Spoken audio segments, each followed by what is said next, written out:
Assalamualaikum warahmatullahi wabarakatuh.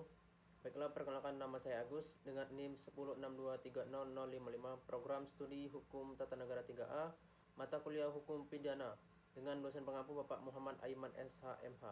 Baiklah, di sini saya ingin menjelaskan sedikit materi tentang materi hukum pidana. Baiklah, di sini saya ingin menjelaskan materi terkait dengan kriminologi. Kriminologi dilahirkan pada pertengahan abad ke-19 sejak dikemukakannya hasil penyelidikan Kesher Lamroso pada tahun 1876 tentang teori mengenai atavisme dan tipe penjahat serta munculnya teori mengenai hubungan kausalitas bersama Enrico Ferri sebagai tokoh aliran lingkungan dari kejahatan. Istilah kriminologi untuk pertama kali digunakan oleh seorang ahli antropologi Prancis yang bernama Paul Tovinar. Secara umum, istilah kriminologi identik dengan perilaku yang dikategorikan sebagai suatu kejahatan. Secara etimologis, kriminologi berasal dari bahasa Yunani krim atau kejahatan, dan logos adalah ilmu. Dengan demikian, kriminologi adalah ilmu pengetahuan yang mempelajari tentang kejahatan. Selanjutnya yaitu perbedaan dan persamaan kriminologi dengan hukum pidana. Kriminologi atau ilmu kejahatan merupakan disiplin ilmu sosial mempelajari kejahatan dalam perspektif ilmu sosial. Kriminologi disebut sebagai ilmu yang mempelajari manusia dalam pertentangan dengan norma-norma sosial tertentu. Sehingga kriminologi juga disebut sebagai sosiologi penjahat. Selanjutnya, hukum pidana. Hukum pidana sebagai disiplin ilmu normatif mempelajari kejahatan dari segi hukum atau mempelajari aturan tentang kejahatan. Dengan perkataan lain, mempelajari tindakan yang dengan tegas disebut oleh peraturan perundang-undangan sebagai kejahatan atau pelanggaran yang dikenai hukuman atau pidana. Persamaannya yaitu baik dari kriminologi maupun hukum pidana mengandung unsur-unsur persamaan, yaitu yang pertama objeknya kejahatan, yang kedua adanya upaya pencegahan kejahatan.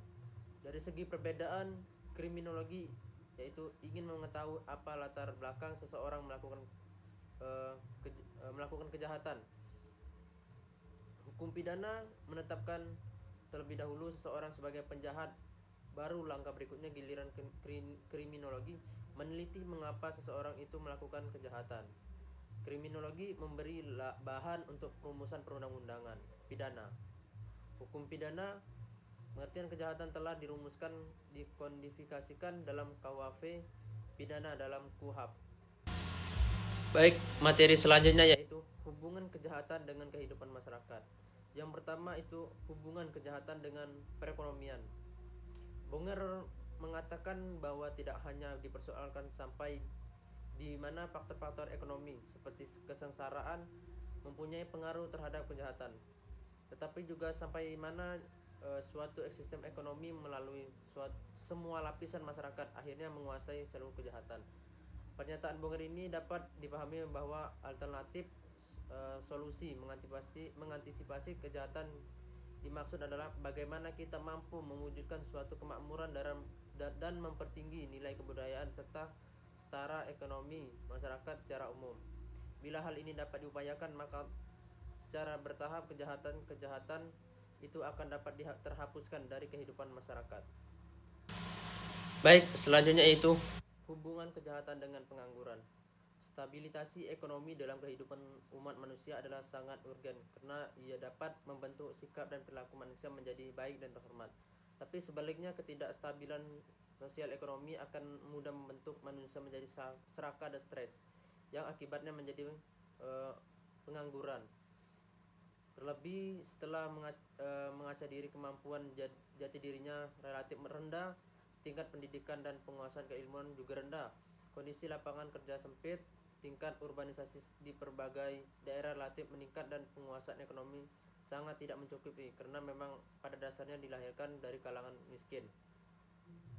Menghadapi kondisi kehidupan seperti ini, cenderung mereka membuat kejahatan seperti mencuri, merampok, menjamret, mencopet dan semacamnya dengan tujuan untuk memenuhi kebutuhan hidupnya. Baik, selanjutnya yaitu hubungan kejahatan dengan rumah tangga. Rumah tangga merupakan sentrum pendidikan anak-anak. Lembaga pendidikan ini pada kenyataannya menghasilkan dua produk: anak didik, anak pintar, dan anak nakal atau jahat. Yang menjadi permasalahan di sini adalah mengapa anak itu menjadi nakal atau jahat.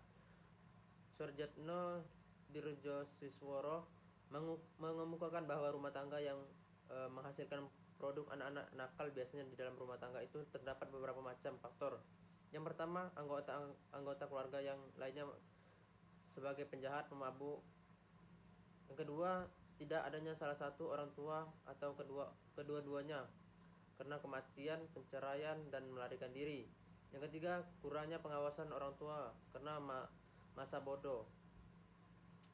Selanjutnya, ketidakserasian karena adanya yang main kuasa sendiri, iri hati, kecemburu.